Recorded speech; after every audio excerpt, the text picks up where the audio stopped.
অনেক দিন আগের কথা। এক ব্যক্তি প্রচণ্ড ডিপ্রেশনের মধ্যে ছিল তার জীবনে আসা বারংবার ব্যর্থতার জন্য। সে জীবনে কষ্ট তো অনেক করেছে, কিন্তু তখনও অবধি শুধু ফেলিওরই দেখে এসছে। ফেলিওর বলার থেকে এটা বললে ভালো হবে যে সে যে কাজের জন্য কষ্ট করছিল তাতে সে সফলতার মুখ কিছুতেই দেখতে পাচ্ছিল না। ঠিক আমাদের অনেকের জীবনের মতো। আমাদের মধ্যেও অনেকে এমন আছে যারা জীবনে হার্ডওয়ার্ক তো অনেক করেন, অনেক সময় স্মার্ট ওয়ার্কও করেন, অনেক স্ট্রাগল করেন, কিন্তু যে সফলতাটা পাওয়ার জন্য এত কিছু করছেন সেটার মুখ কিছুতেই দেখতে পান না।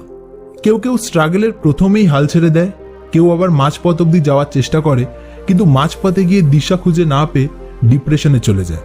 তাদের মনে হতে থাকে যে এত কষ্ট করে এত স্ট্রাগল করে কি বা লাভ হলো, আমি তো জীবনে যেটা চাইলাম সেটা কোনোভাবেই পেলাম না। এবং এরকম ভাবনা জমতে জমতে প্রথমে আমরা ডিমোটিভেট হয়ে যাই জীবনকে নিয়ে, ডিমোটিভেট হয়ে যাই নিজেকে নিয়ে, তারপর অনেকের ক্ষেত্রে এটা ডিপ্রেশনের রূপ নিয়ে নেয়। আজকের ভিডিওটা সেই সমস্ত বন্ধুদের জন্য যারা স্ট্রাগল তো জীবনে অনেক করেছেন, কিন্তু যে সফলতাটা পাওয়ার আশায় স্ট্রাগল করেছেন সেটা না পেয়ে ডিমোটিভেট হয়ে পড়েছেন, ভেঙে পড়েছেন। আশা করি আজকের এই রিয়েলিস্টিক গল্পটা আপনাকে অনেক মোটিভেশন দেবে যে সফলতাটা আপনি পেতে চান সেটা পাওয়ার ক্ষেত্রে। তো চলুন আবার গল্পে ফিরে আসা যাক। তো সেই ব্যক্তি বারবার জীবনে ফেলিওর আর অনেক চেষ্টার পরেও সফলতা না আসার কারণে ডিমোটিভেট হয়ে এক পর্যায়ে ডিপ্রেশনের মধ্যে চলে যায়। তার এই অবস্থা দেখে তার ভাই তাকে এক বৌদ্ধ সন্ন্যাসীর আশ্রমে নিয়ে যায়। সে বৌদ্ধ সন্ন্যাসীকে গিয়ে তার সমস্ত সমস্যার কথা খুলে বলে। সে বলে যে সে অনেক স্ট্রাগলের পরেও, অনেক পরিশ্রমের পরেও জীবনে কিছুতেই সফল হতে পারছে না। সে তার দুঃখের কথা বলতে থাকে আর তার চোখ দিয়ে জল পড়তে থাকে। বৌদ্ধ সন্ন্যাসী তার সব কথা শুনে তাকে নিয়ে সেই আশ্রমের পেছনের বাগানে যায়। ব্যক্তিটি বৌদ্ধ সন্ন্যাসীর সঙ্গে তার আশ্রমের পেছনের বাগানে যায়। গিয়ে সে দেখে সেখানে বিভিন্ন রকমের গাছে ভর্তি, সম্পূর্ণ বাগানটা সবুজ ঘাসে মোড়া। কোথাও আম গাছ, কোথাও নারকেল গাছ, আবার কোথাও সুন্দর সুন্দর ফুলের গাছ। বৌদ্ধ সন্ন্যাসী সেই ব্যক্তিকে নিয়ে বাগানের এক কোণার দিকে যায়, যেখানে সেই বাগানের সবচেয়ে লম্বা গাছ অর্থাৎ বাঁশ গাছ ছিল। তিনি সেই ব্যক্তিকে বলেন, তুমি সামনের মাটিতে ঘাস আর তার পাশে এত লম্বা লম্বা বাঁশ গাছগুলো তো দেখতে পাচ্ছ, এই দু রকমের গাছের বীজই আজ থেকে কয়েক বছর আগে আমি এই বাগানের মাটিতে পুঁতেছিলাম। বীজ পোতার কিছুদিনের মধ্যেই ছোট ছোট ঘাস এই বাগানে উঠতে থাকে, আর তার কিছুদিনের মধ্যেই পুরো বাগান সবুজ ঘাসে ভরে যায়। অন্যদিকে বাঁশ গাছের বীজগুলো যেখানে পুঁতেছিলাম সেখানে কোনো পরিবর্তন হয় না, কিন্তু আমি প্রতিনিয়ত অন্যান্য গাছগুলোর সঙ্গে সঙ্গে বাঁশ গাছের বীজগুলোরও যত্ন নিতে থাকি।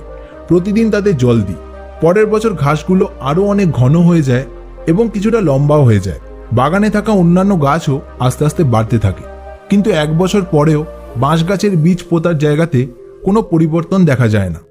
2 এবং 3 বছর পরেও সেখানে কোনো পরিবর্তন চোখে পড়ে না, কিন্তু আমি আশা ছাড়ি না। আমি তখনও প্রতিদিন আগের মতোই সেগুলো যত্ন নিই, নিয়মিত তাদের জল দিই, পরিচর্যা করি। বীজ পোতার 5 বছর পরে সেই বীজ অঙ্কুরিত হয় আর তার থেকে মাটি ফুঁড়ে ছোট্ট বাঁশ গাছের চারা বেরোয়।